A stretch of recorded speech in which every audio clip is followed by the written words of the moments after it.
почваме Бандеришка поляна. Няма поляна, ама така се води. Почваме началото на прехода до връх Църна могила, което би трябвало да е там в далечината да се вижда.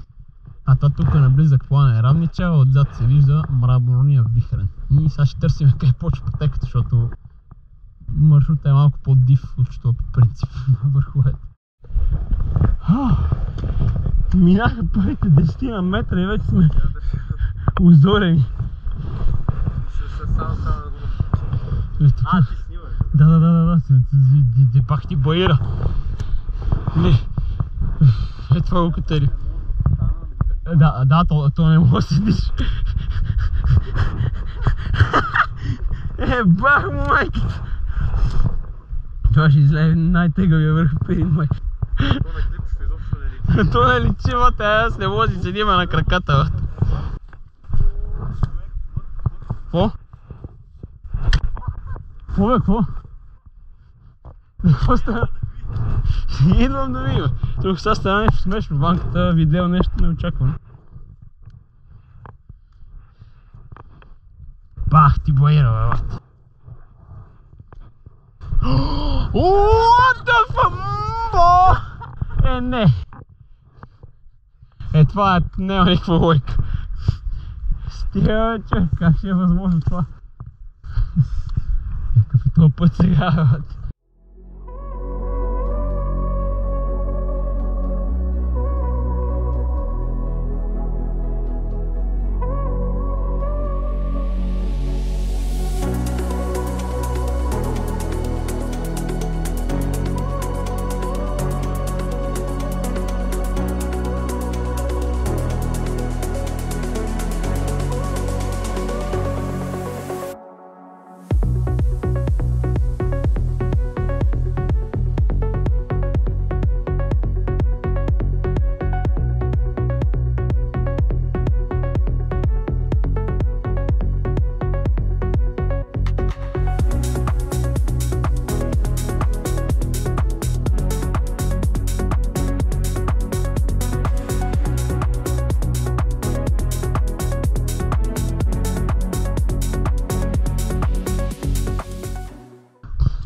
Катериме баир, който стана 60 градуса. Снимаме ми те, това трябва да се документира, бате. Ти от ли си да не го да го коментираме? Майко! Бах му майката! Мамо! Тук темпото няма как да е бързо, бате, на този наклон. Това е нормална работа. И всичкото е покрито с шишарки, де тализгат още по-надолу. Гледайте надолу какво стърмотия е просто. Си майката. Снимаме малко катеране връз шишарките. Не вземе да се лизнеме надолу, че тогава ще ми се обере лайка.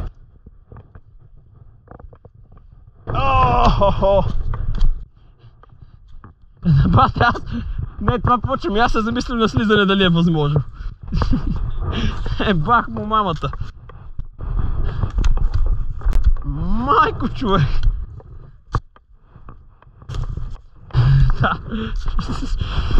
Бах ти баира, бе, бате!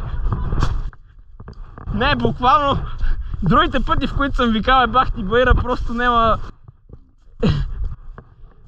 било безмислено, но това вече... Не, това наистина граничи с алпинизъм в гората, бе, бате! Бах му майката! И тия шишарки защо са тук, бе, бате? Как са задържани на това наклон? Бате, гледай нагоре какво е! Тук вече буквално вървиш и носът ти опира в пода. Буквално носа ми е на 10 см от земята. И лошото е, че няма как да спреш за почивка тук.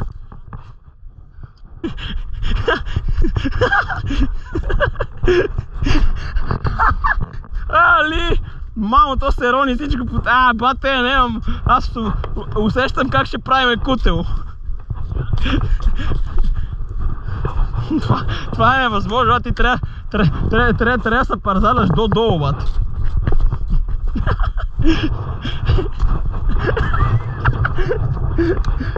Не мога просто. Така излязохме на нещо като мини връхче. Тук се отвори гледка към Банското. И доста хубаво. Там се вижда едно връхче обрасло в Борова гора. Сигурно това е истинската църна могила. 1976, където по принцип е върха, а това къде ходим ние по принцип му вика църна могила, защото е по-яко.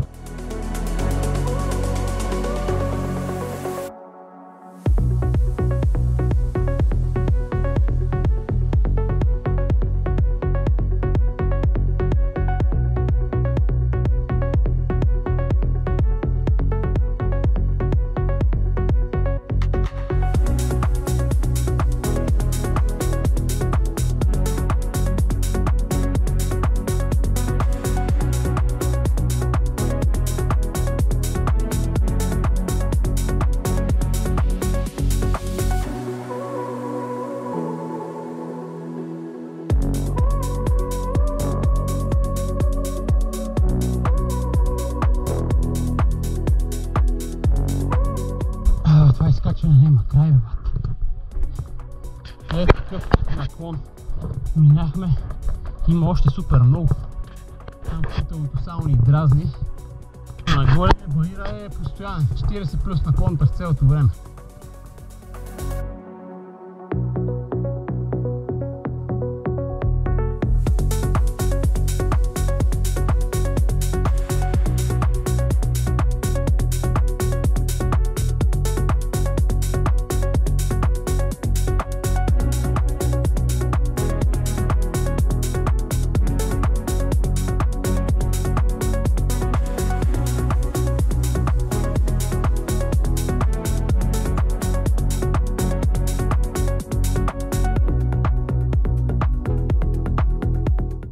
Ето ни на горната станция на лифта.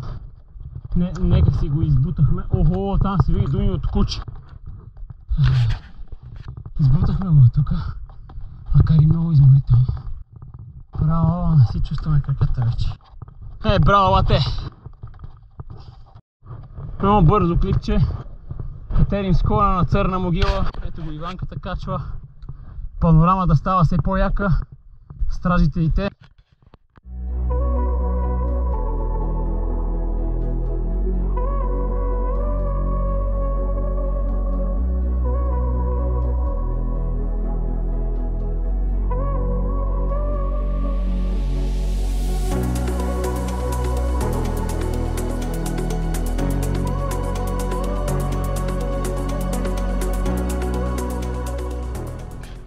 Гледайте, уважаеми зрители, за каква гледка си говорим. Котешкият чал е ненормален. Просто ненормален. Мрамор да си ебе майката. Бах ти панорамата изведнъж ще след. Това вече трябва да е май сами върха. Почти сме на него фактически. Обаче бах ти умората. Скоро ще играе шоколад пак, защото няма начин. Бах ти красивото. Бо. Гледай за какво си приказваме, брат. Уникално.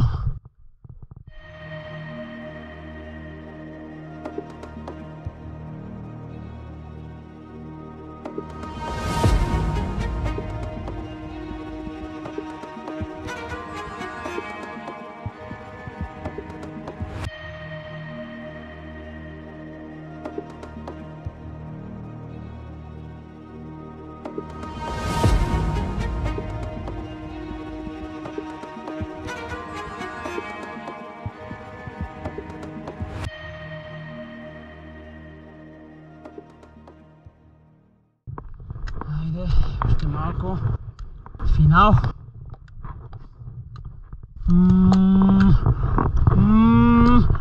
Бо! Бате! Луд ли си? Бах ти якото, човек! Кончето се види цялото. Бо! Да, вече официално. Връх Църна могила. Браво!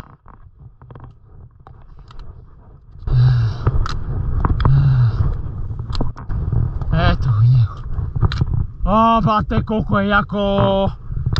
Майко, човек! Уникално! Просто уникално! Тук вече почва рида. Красота! Просто красота неземна!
Така, скъпи зрители и почитатели, стигнахме до средата на Църномогилския чал и се предадохме, защото терена е много скандален. Не вижте ванката, реално скалата, дето е зад него, малко натам вече стана прекалено опасно. Така, една документацийка пак от върха, върнахме се, след като се отказахме почти края на Църномогилския чал и само малко по-различна светлинка. Последобен на стражите се виждат много красиво, вятъра обаче много силно почна да духа, но това няма ни спре да слеземе. Просто не мога да се нарадваме на красивите гледки. Мащаб е уникален, снежец и той разкрасява там, вече сянката не е толкова хубава, ама него и ванката пристига вече. Та, малко да чилнем още на Църна могила и ще предашиме ей там надолу към Бъндаришка поляна. Ще е голямо мъчение, ама няма как.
слизането ни уби направо. Тук слушаме Bring Me The Horizon. Не се чуе.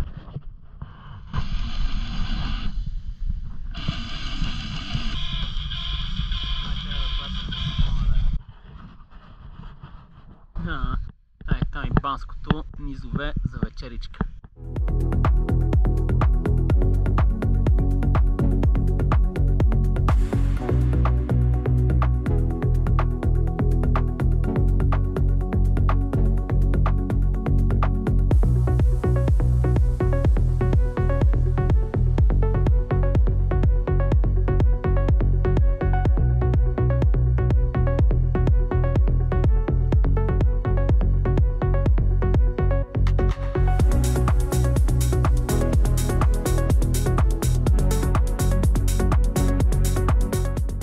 Намерихме много приятна пътечка, която ни спести и май ни спаси да не замръкнем, защото според мен е около половин час още, некъде един най-много и сме слезли, което е точно на ръба преди да се стъмни.